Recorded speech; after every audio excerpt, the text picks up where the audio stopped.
All right, and we will, that is also to say that we are planning to record these sessions. So if you are sort of have missed something and want to go back later, we probably won't get the recordings posted same day, but I would expect that next week we'll be able to pull these together and get these up on YouTube. So if a couple of weeks from now you're like, oh, I can't remember what Justin Shorb said something really important 5 minutes into his thing and I can't remember what it was, you'll be able to pull it up on YouTube and go back and look at it. Let's see, two more things I want to say, I think, and one is just to remind you that this Zoom link you're in right now is the same link we're going to be using for everything related to this whole week of workshops. So you've succeeded in getting here now, that's great. You don't need to do anything different to get here all the rest of the days or doing anything else that we're doing. So you should be in good shape there. And then last is to mention that I had given you a little bit of homework, and so I hope you've all been able to make some progress on that. One of the pieces of homework was to get logged in to LibreText. If you've not done that at this point, then take a little break from that so that you can focus on the speakers that are going to be talking. At 2:30 Eastern, we're having our first break for today. And we've got all of our LibreText people that are authorized to make accounts and to deal with those kinds of issues are all going to be sitting here waiting to help you during that break. And we've got a few breakout rooms set aside for that. So if you're having login issues, we'll sort that out at the 2:30 break and sort of get that taken care of. And you won't need to log in before then. So it'll be okay if you don't have it up until that point. I think that's all I wanted to say. Let me make sure. There's somebody trying to shout at me in the link.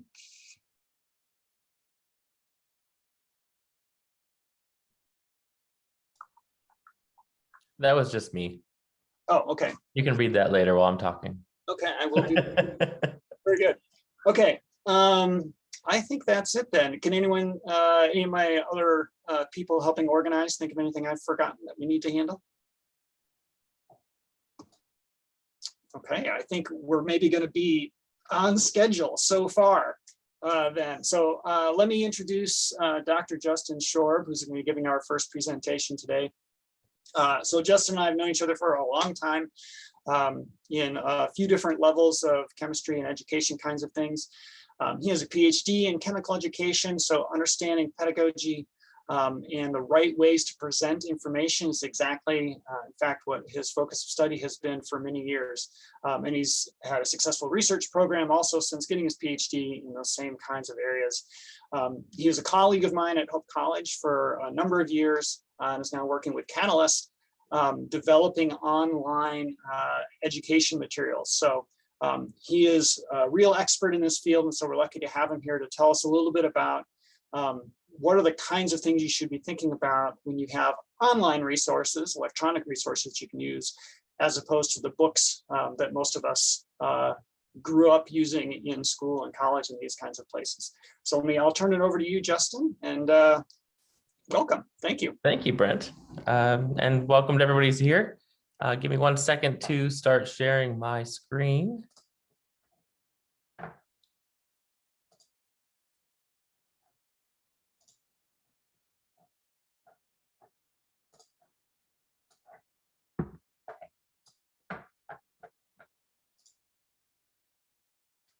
All right, I think that should have worked.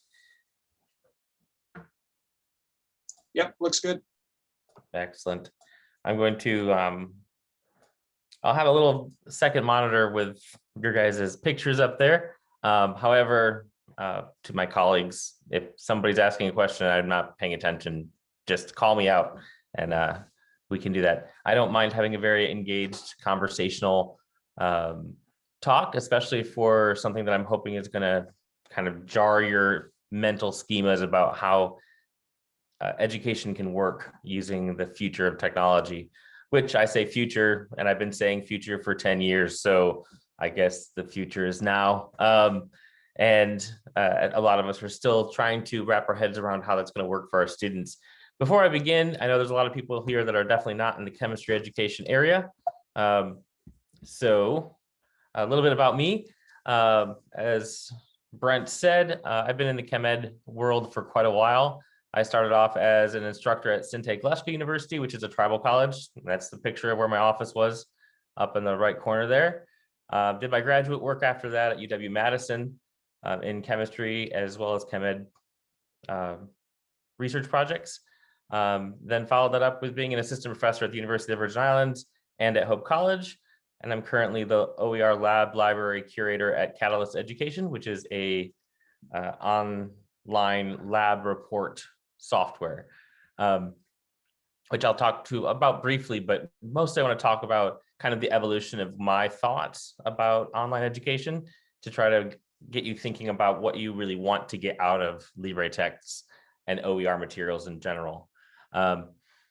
So you might recognize, if you're a chemist, the Chem Ed DL. That's something that I worked on for a long time, which is a lot about educational resources being graphical. And that's what a lot of my research has been in. I've done eye tracking research, looking at how students are engaging with different images and how that affects their scores on tests, for instance.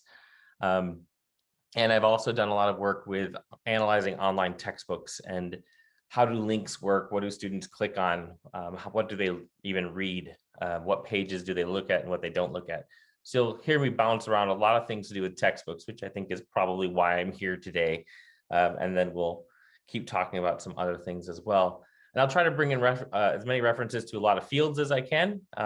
One thing that's great about being a chemistry education person is I have to do chemistry, obviously, but then math, and then I have to relate to other fields. And obviously research in education involves education and then linguistics and a whole host of different things that we think about. So I'll try to pop things in, but feel free to message me later or during the chat.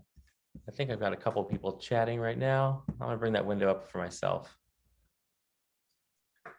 I think you're okay, Justin. We had one person leave, I think I'm sending her an email now, who had been thinking that this meeting is just for chemistry education. So Jennifer posted in the chat, and I'll just say here quickly that that is not the case. This week-long LibreFest is for all disciplines, all fields. So it just so happens that Justin and I are chemists. And several of the people in the LibreText community are chemists, but this is the workshop as a whole is definitely intended for all fields. Yeah, and I'll bring in as much as I can. Obviously, I'm not an expert in those, but like Brent said, we've been working with people outside of discipline for a while. And there's so much more to LibreText than just chemistry, but just giving the background of where I came from. So I think the first thing I want to think about is learning materials in general. So this doesn't mean textbooks in specific, although textbooks there in blue are one of those avenues of learning, but you can also learn from news websites or from lecture materials, from reading other books, such as literature, or maybe even online websites that are like Wikipedia, things like that. All those sorts of things can be learning materials that your students have access to, and you might engage with them in their classes. Even real world experiences, going to a museum, all those sorts of things can fall into what you have to think about when you think about where are my students getting this information from. And from a textbook, which LibreText is evolving from, you've usually got chapters and then units and sections so that things are divided by broader topics and then maybe even subtopics or bigger subsections of a book or small sections. But you've also got things that are in a textbook, such as the narration or stories, something that's in the book that has maybe some sort of voice to give some cohesive flow to the material. This is obviously more true when it's not a science textbook, where things can feel a little bit more disjointed. In the humanities, things tend to flow quite nicely. So the voice is very important there because that's part of what they're teaching as well. But there's also bits in the textbooks that talk to motivation. Why would you want to learn this material? Examples of how to do things or how you apply these philosophies to different areas. And the important thing is making connections. You want to be able to connect something in your class to some other part. If all you are teaching in your class is individual pieces of knowledge, then you might as well give them a encyclopedia, right? Those are individual unconnected pieces of information. And all those things are hidden, I think, in what we think of as a textbook. And usually something that I have to remind faculty of is we were all good at learning from textbooks because we succeeded in those fields because we could pick up these textbooks, learn from them, and figure out what we were doing. So we're pretty at home with this. We might even take it for granted, this kind of structure.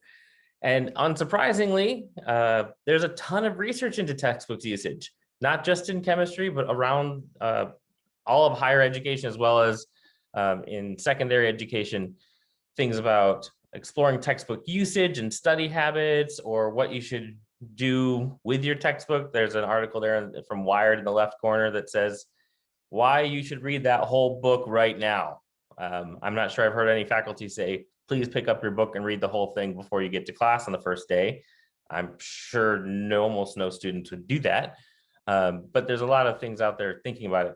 One of my favorite articles is from Eastern Michigan University, and they did an article in the Journal of Applied Psychology where they actually studied textbook usage as unobtrusively as possible. What they did was they actually glued every single page of the textbook together with a small dot of glue. And then they would take the textbooks once every couple of days and count how many glue stops had been broken to see which pages were even looked at. And then their data is kind of surprising.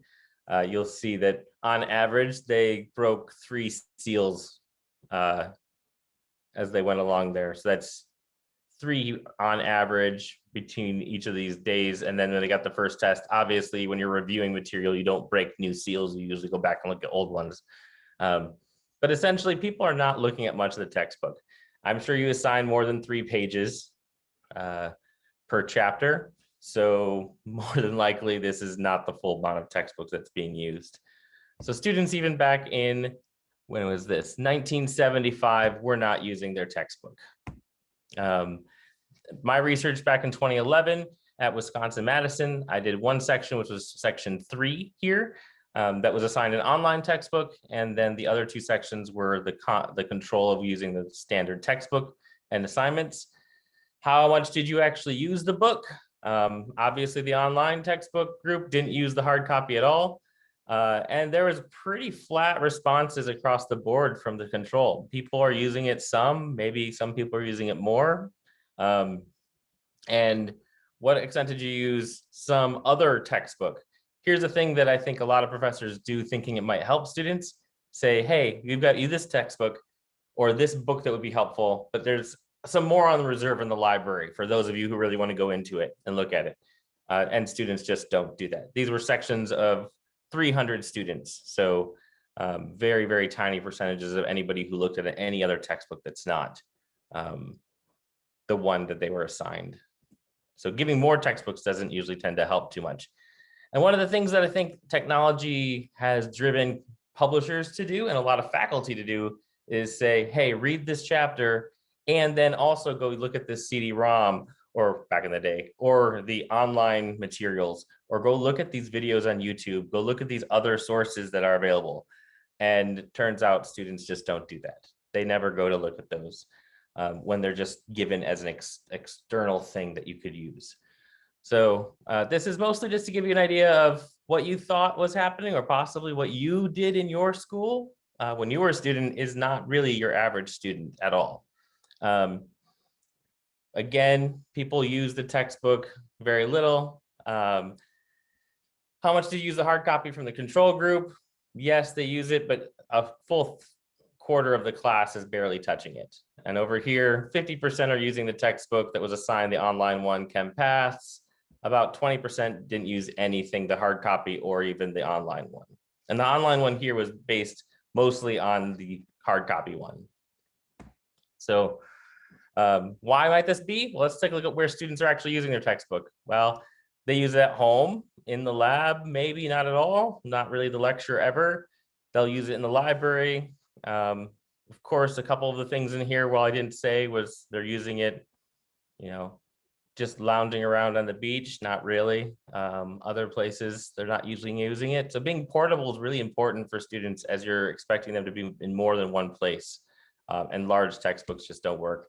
And I think I'm probably preaching to the choir on that topic, because I think everyone's here because they know textbook prices are ridiculously high. They've gone up 800% since the 80s. They're not worth having the costs for the value that they're adding for most cases, for the students anyway. For faculty, there's other values in using the one, but they're just not worth 800% inflation over 30 years ago. It's shocking where there's that. So I'm assuming most of you are here because of that reason. So we have the motivation already to say we want our students to have good resources. We also have the motivation of we don't really want to use a hard copy textbook because they're extremely expensive. And I think I've given you some idea that what we were actually expecting students to use from them wasn't happening anyway. So they weren't really using the textbook in the way that we were hoping they would anyway. So in the last 5 years or so ago, I ran into, for Catherine, the data was from a study that I did in 2011 back at University of Wisconsin-Madison. And it's currently published in a couple places. We can get you the link if you want. There's a symposium series book on it. Great.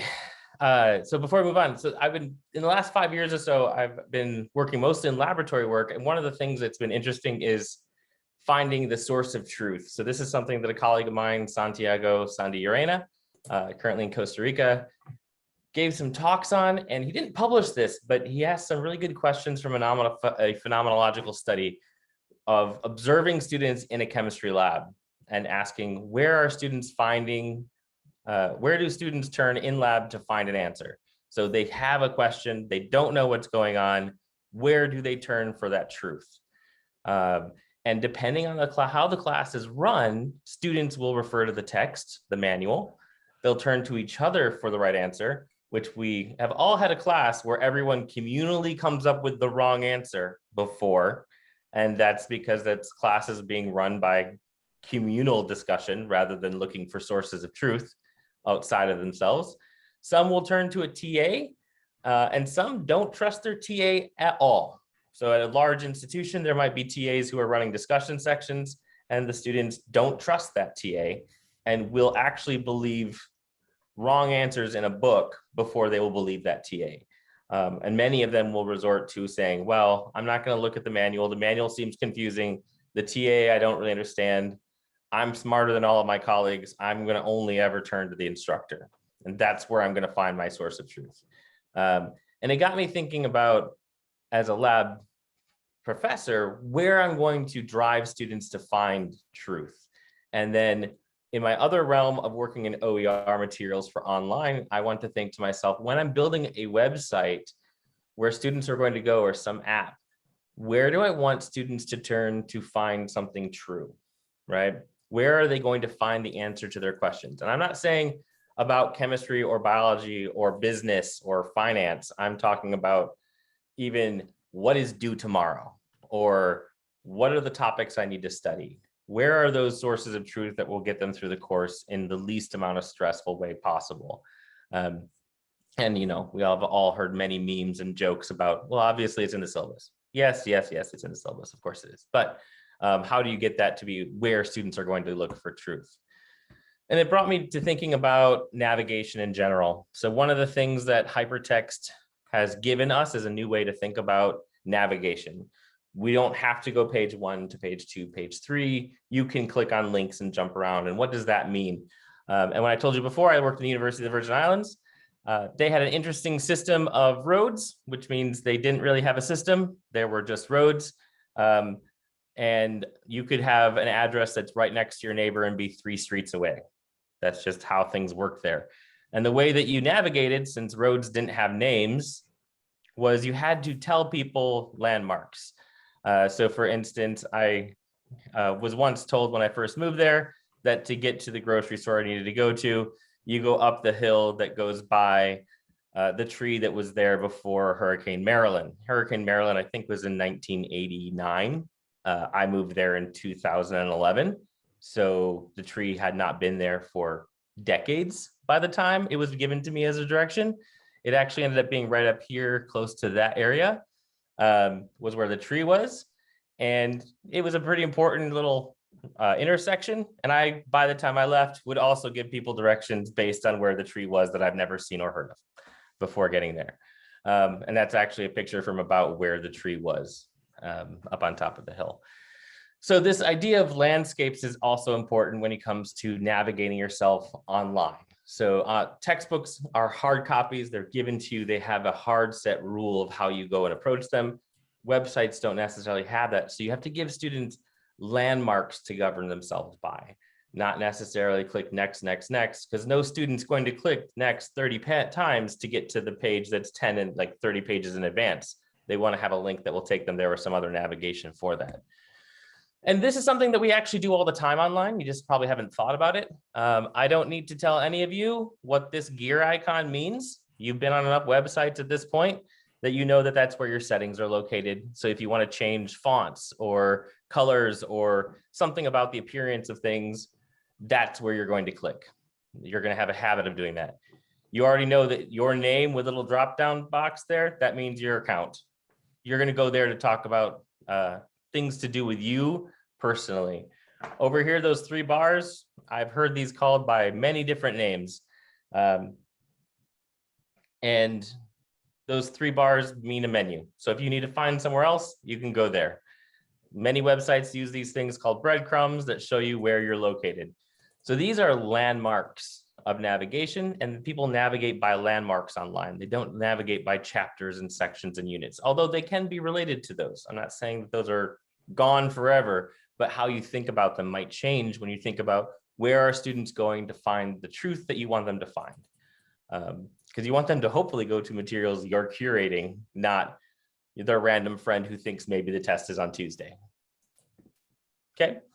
So this led me in my research to develop a framework for designing online materials. And this is a framework that touches on a couple of things to do with chemistry, but it is not at all designed for chemistry. It is designed for a universal framework. And I'll show you where those chemistry things get swapped out for your own discipline as we go. And hopefully a few of you have heard of discipline-based education research and know of people or areas, people or books or journals in your field that talk about discipline-based education research. And those sorts of things are where you'd swap in the chemistry things I talk about, and I'll bring those up as you go. They're almost all entirely part of the content of what you're looking at, not really the architecture and pedagogy. So the framework that I have built is called the CAP framework. We call it the content, architecture, and pedagogy design. And it thinks about how you're going to organize your materials so students can find things and find the truth that you want them to get to. Because putting a PDF online really is undermining all the pedagogical advantages that you have when moving to a hypertext medium. So if you want to take advantage of it in a way that's going to help students, then you can rethink how you're going to approach your material, not just the actual physical medium that it's going to be in. So this architecture, content, architecture, and pedagogy framework essentially is 3 overlapping regions that make you think about different areas. So for instance, accessibility falls under architecture. Are you making sure things are readable by all of your students? So that's a very basic understanding of the word accessible. You want to make sure your materials can be read by screen readers, have alt text for your figures, equations that are readable by screen readers, things like that, which LibreText does pretty much automatically. That's why they have a nice big platform and a group of people behind it that work on that. But there's also things like explorability and scaffolding for accessibility, meaning is the content level that you're giving students at the level they need? If it's a higher level, do you give them resources to go back and get the foundations that they need? And that kind of scaffolding and explorability is really easy to do when you're doing LibreText as a big library of materials, right? Your textbook for 200 level business may not have chapters in there that are from their 100 level course, but you could always put a link to them because those do exist. And since it's free, then why not? Not everyone needs to click that, but the students that need that extra scaffolding might help that. Again, maybe you don't have time to talk about something that could touch on a 300 level course, but one of your goals for your course in your 200 level business course is to get them inspired to, let's say, maybe think about the 300 level course that you also teach. So then you can put little things there that maybe would make students explore that and inspire them without making it sound like it's part of the required curriculum for your course. Ooh. Perfect. Content, I'm going to talk by far the least about content because you guys are content experts. And there's different fields for everything that you'd be, different educational resources out there for all the different fields you're going to look at. But content is largely unchanged from that hard copy textbook, the stuff that's purely content. But you should never think about content as being separate from how it's taught or organized, right? So how you teach that content, that's called the pedagogy. How it's organized within the online textbook, that's called the architecture. So how are you going to think about breaking up that material that you have so that it's usable? You also have to think about whether it's freely usable. Is it an OER material? Is it proprietary? And then think about how that's going to fit into your structure of your course. So for architectural and pedagogy, you want to make sure that your pages, the individual pages you have a specific goal. So you want to have, for effective learning, you think about your learning objectives and you put small bite-sized pieces together that can be really easily understood. This is what I'm going to teach you. This is the material that covers that. I might have links out to other things, but this gives you a concise chunk there. It's almost backwards from a lot of what you think about for a lot of books where they have you read a long piece of prose and at the end they summarize it. It might be easier for them to have a small chunk of prose that kind of goes with that and explains it in a concise way, because that will be more useful for them to review later, and then have other pages underneath that that help go into more detail to explain it the first time they go through it. So thinking about review versus introducing something is also different. Different units or weeks can have their own effective architecture. You're not stuck having one. There's no set book from a publisher. So you don't have to do all units with subchapters and subsections. You could do that for maybe the first half of your course where you're learning some structural ideas about an organization, or maybe some structural stuff about coding. And then the second half of your course is going to be about projects. So then it's not going to have units. It's going to have problem-based architecture. And that's okay. And you can do that when you have the flexibility of an online open educational resource like LibreText. All right. So this is where there's a lot of things that you could find out from other areas. So for instance, if you're looking into chemistry, there's a lot of research into multiple representations and having multimedia that's complementary. There's also something called the triplet relationship for chemists. That means talking about 2D to 3D and how do you promote that. And there's design principles that are specific to chemistry. This is where content to pedagogy, this area here, really, I would encourage you to find resources within your own fields from people who discipline-based research there. Bridging that content to pedagogy is where you guys would find resources within your own community. And there's tons of them. I don't think I need to hash that out anymore, because I'm sure you have colleagues in your department that would be willing to have a coffee 5 days a week about that. But architecture is where it gets to be more universal. Are you having visibly linked connections? I know that's a little blurry. That's why I'm going to read them out and point to them. So are you having visibly linked connections? This is important to make your content flow into the architecture. Is it very clear why you're linking this to this? In one research that I did on online textbooks, if a professor just said, it's a good idea to click here to learn about this, students clicked it. If they just said, for more on this, click here, they don't click it. Even if you just highlight a word that has, let's say, entrepreneurship, and there's a word that's underlined, students don't click it. So making things visibly and clearly linked for a reason and a purpose is a way to bring architecture and content together and have those help each other. We talked a little about sharing and scaffolding and explorability for architecture. So how does your platform, which LibreText focuses a lot on making sure things can be mixed together in different ways and organized how you want it to be, and include lots of different areas. And then we talked a little bit about hypertext learning. What does it mean to give your students landmarks that they can go to find that source of truth that they're looking for? Whether it's nonlinear, whether it's more interactive, or if it's just really more of a clean way to present your syllabus, right? So going back to talking a little about this content, I'm just going to highlight some questions that you could ask yourself. And this is, of course, recorded, so you can see this later. Some questions that you can ask yourself: what are your learning objectives for the course? And how many of those are you teaching in a given lecture or for a given exam period? So this is all pre-work that you think about before you even think about building your first LibreText. What conceptual links between material are important for your students to understand? So you have to think, all right, here's my list of things, but what things do I want to make sure tie together? Do I want them to be sure that they know that this builds right off of that? And are you going to have them reflect on those sorts of things? What depth of a concept needs to be covered? One problem with teaching with online materials is that students are only one click away from Google. So what are you going to do to give them cohesive statements that let them know at what point do you need them to understand, and at what point is it beyond the scope of this course? How are you going to assess your content? Students do things that are worth points. So you have to think about what are important concepts, what are important linkages, what are your important learning objectives, and then how are you going to assess it so that each of those are going to be covered, and then make that clear to your students that you're going to be assessing those things as they go. Remember, that's one of the sources of truth I talked about, is where are those points coming from? When are those assessments, and what do they cover? And maybe ask yourself, how many sample problems should you have? Some things you need to have a bunch of sample questions.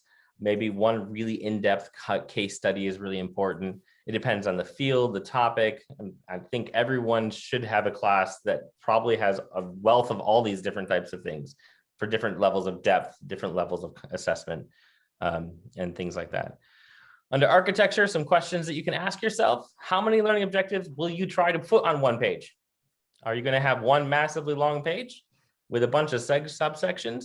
Or are you going to make them bite-sized and small enough that you can link to each other and let them click through things? You probably have heard that you shouldn't have a video that's longer than 4 minutes. I'm of the opinion you shouldn't have a web page that's really more than 4 minutes of reading. They'll lose interest.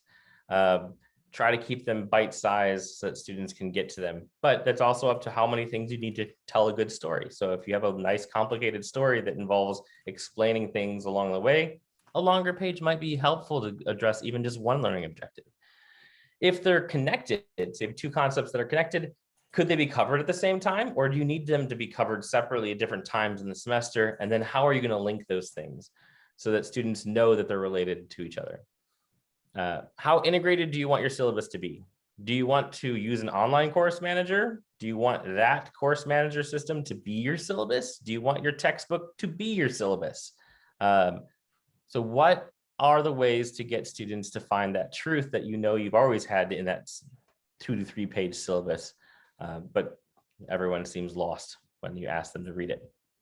And then how do you organize a single page of information? How are you going to fit your images and your videos or links to other concepts, those sorts of things? How are they going to fit onto one page so that it's helpful for students to understand the learning objective for that page?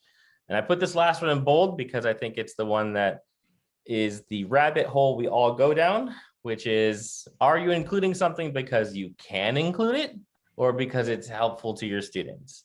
A lot of times you're like, this is an awesome video, I love it, it's just so much fun. Things that seem fun to you but don't seem to address the point of the objective seem wasteful to students.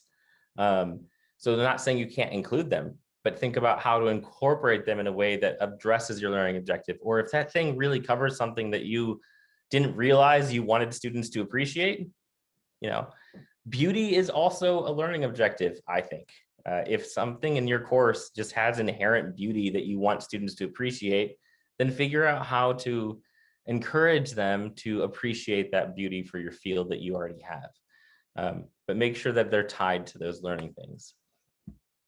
Great, so let's give some examples from LibreText of thinking about how these could be in action. So this is a course at Otterbein, which is a very, very textbook-like flow. So this person put a chapter heading and then sections, and each of these link to an individual page in the LibreText. And it has some sub things here that say, yeah, these aren't on LibreText, but they're really helpful. So this hydrogen atom page will be helped by looking at those things. They can have subsections, which are really just links from thing to thing. But this gives them a sense of, I know what's going to be covered for this. So they could say, this exam is going to cover everything under number 2 or everything under 2 and 3. So this is what I would call the simplest way to take a textbook structure and put it online. It doesn't really get at a lot of the things I've already talked about. Here's one that's a little bit more based on the student's experience. So instead of thinking about the textbook as having chapters 1, 2, 3, 4, 5, and then forcing students to go to a table of contents and then figure out what's there, this one takes that table of contents and breaks it down into things that the students are going to want to do for that lecture. So for lecture 1, here are your readings and your videos right there. For lecture 2, some readings and videos, a worksheet that you're going to do. So this incorporates assessment into the exact same structure that the lecture-based outline is going to be covering. So notes for the course, what you should be expected to do. These things sort of start to look a little bit more like what course management systems try to do as well. But here we can put them all together into one area. Another way you could do it is with these different sections for your course. So this is the agenda for the course, and that agenda might link out to other areas in LibreText. So it might link to the homework, and it might link to the lecture slideshows, or link to a single page in Unit 2. And this gives students a single place of truth. They're going to go to their agenda to figure out what they need to do when.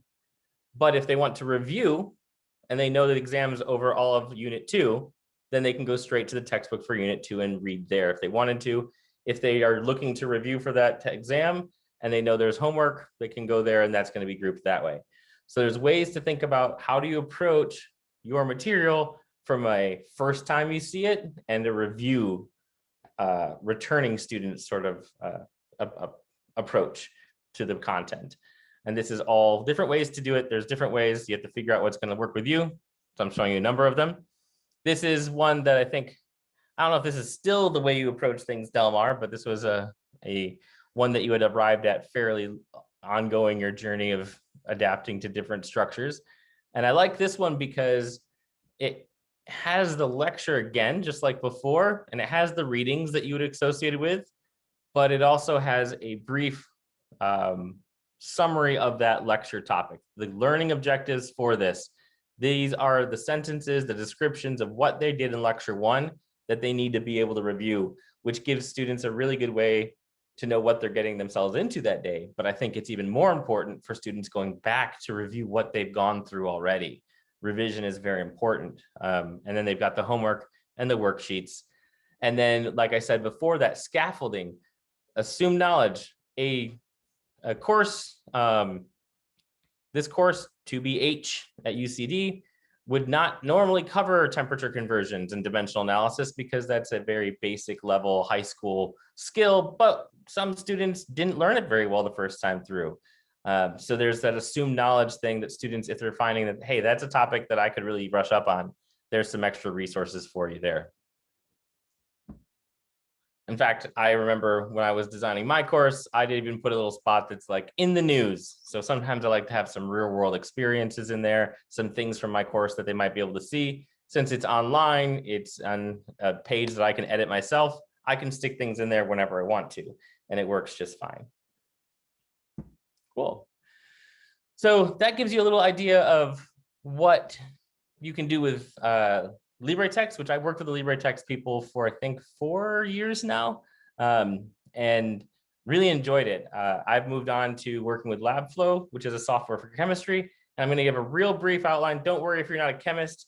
That doesn't really matter. I'm going to show you why I chose to go here. And another way you can even see this in action, which gets me excited. So if you're wondering, well, if you're doing really fun things of teaching, why aren't you doing it anymore? Well, I'm now working for a company that does really fun things with teaching and OER all the time. So I have a lot of fun with that. Again, there's a ton of stuff out there, and there's a big slide, but I'm just going to not walk through too much. But the main thing that I was brought to Catalyst to do was to build a library of OER materials that includes lab manuals and pre-lab quizzes and videos and reports that students can use to do their coursework. And a lot of what I've been doing is the things I just talked about: assessment activities that match with learning objectives that align with course objectives, laboratory skills, whether they're required to be learned, and then whether or not the lab has them clearly stated and obvious to their students and instructors. Part of what I like about working for this company is we're really trying to target the success of students. Sometimes by building things so robust that it doesn't matter if the TA is not very good or the TA doesn't really know what's going on. We're looking to make sure students know where that source of truth is. Multimedia is really clear, and other things that are more relevant to chemistry. Lots of different levels of course stuff. We have tons of labs. We have over 200 experiments that I've helped to work with. And this is a nice little paper out there from Michael Seary on laboratory work, which clearly lines out like we should introduce chemical concepts, and that can be done by lectures or quizzes and discussions. We should introduce laboratory techniques, and then how are those techniques going to be done? And we basically turn that pedagogy straight into an online interface that's designed to deliver that pedagogy. So I'm not trying to teach you the chemistry lab pedagogy. I'm trying to say, you find something in the literature about how to design a successful course in your field, then think about how can I design that pedagogy into an architecture that my students will engage with. And so that's what we've done here. All less than 4-minute videos. They always start with some information. They always end with a quiz that's auto-graded to make sure that students engaged with the videos along the way. And then there's an online report, which is very interactive, because we want students to engage in a formative way with the data that they're using. So that's what we can do with that software. And as technology advances, we also advance. That's important. That's why I love to work with the LibreText people, because their platform is evolving as we learn more about accessibility and about how to make things easier for students to engage and interact with. So for instance, this is a release we just did this week, where we're now going to more icons and list style views instead of these, largely because that's where the user interfaces are more naturally going for accessibility. I'm not saying accessibility for like screen readers. I'm saying on phones and other applications, list views tend to be easier than these. So we're adapting and moving, as is LibreText, but it's a lot of fun to work with them. So I think that's pretty much the end of what I wanted to go through. Give some examples from how to think about things. Hopefully some of you need to take a step back and think a little bit because you're probably pretty used to talking about textbooks as textbooks. And then OER materials is just a different way to deliver the same material.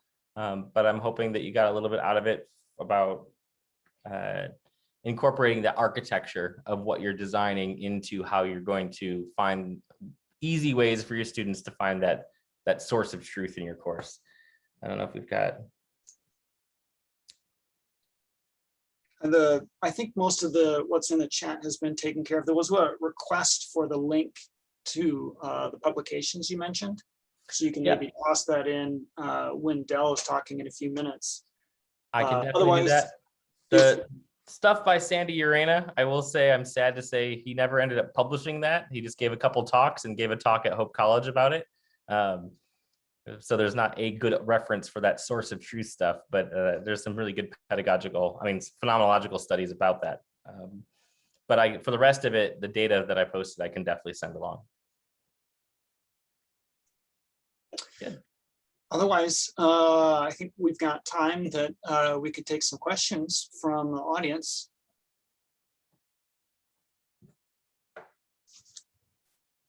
Folks maybe were or were not thinking about that as they were going. Yeah, we all know that the most powerful way to get students to learn something is to say this will be on the test. And you can use your textbook to actually do that. Mm-hmm. just showing them the places in the textbook they should read. Yeah, making it very clear.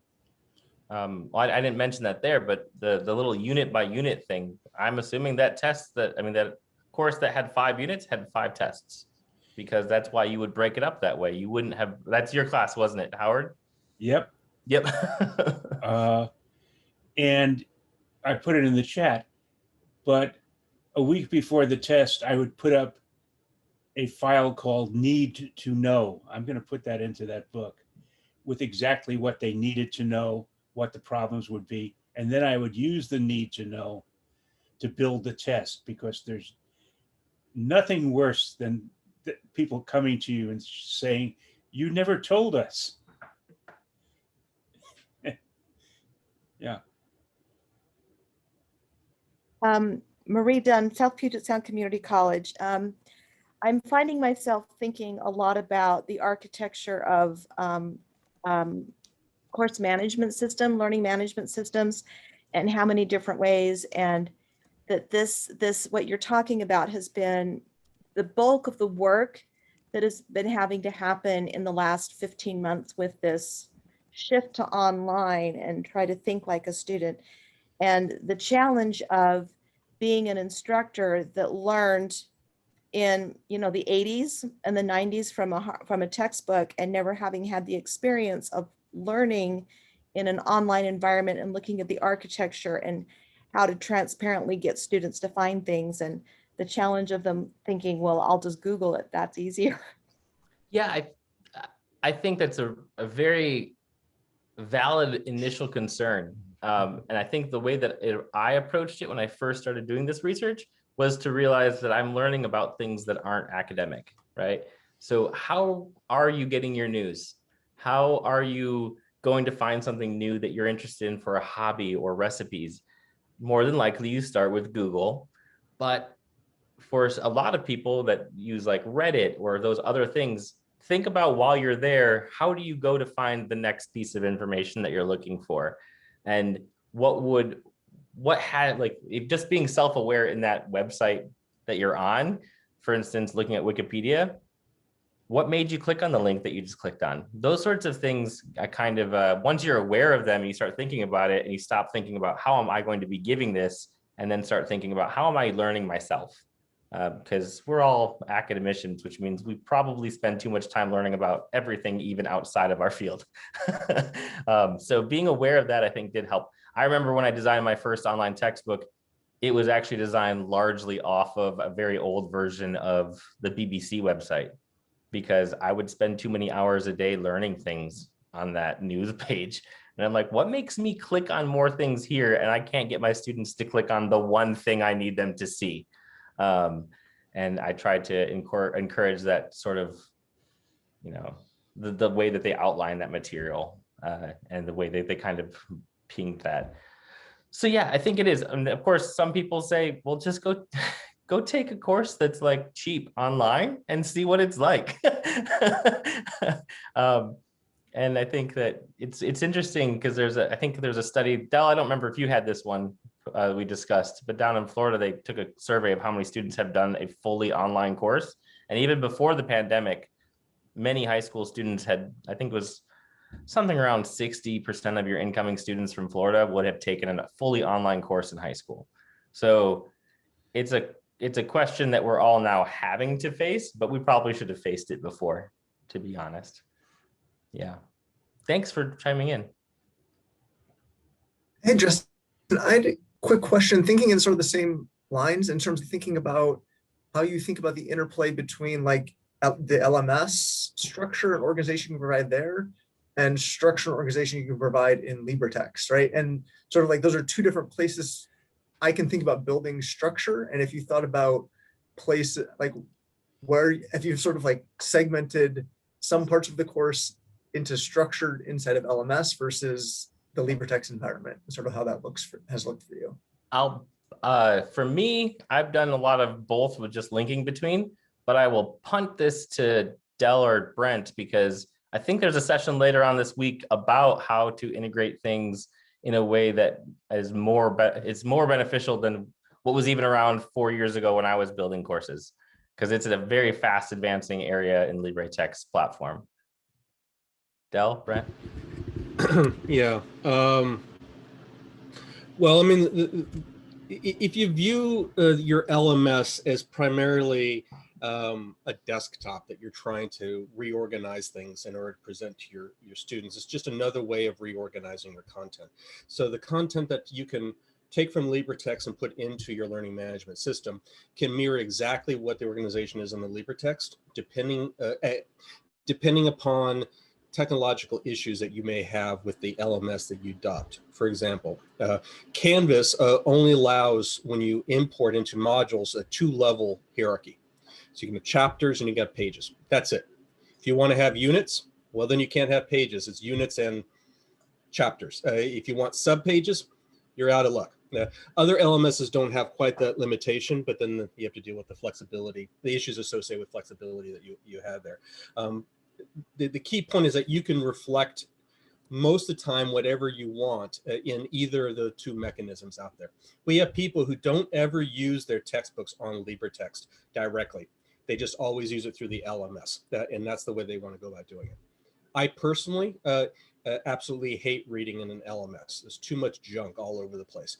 And it's much easier, I think, to be able to have just the text with a little bit of limited aspect. But that's a personal issue that I have off of there. But there is no conflict that's associated with the organization between the 2 different mechanisms for distribution.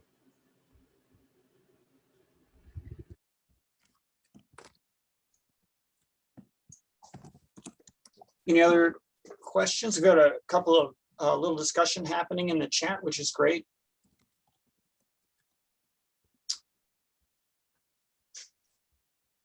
I think we can probably push on. Let's all thank Justin for his presentation. Thank you. I'm also going to stop the recording for a second.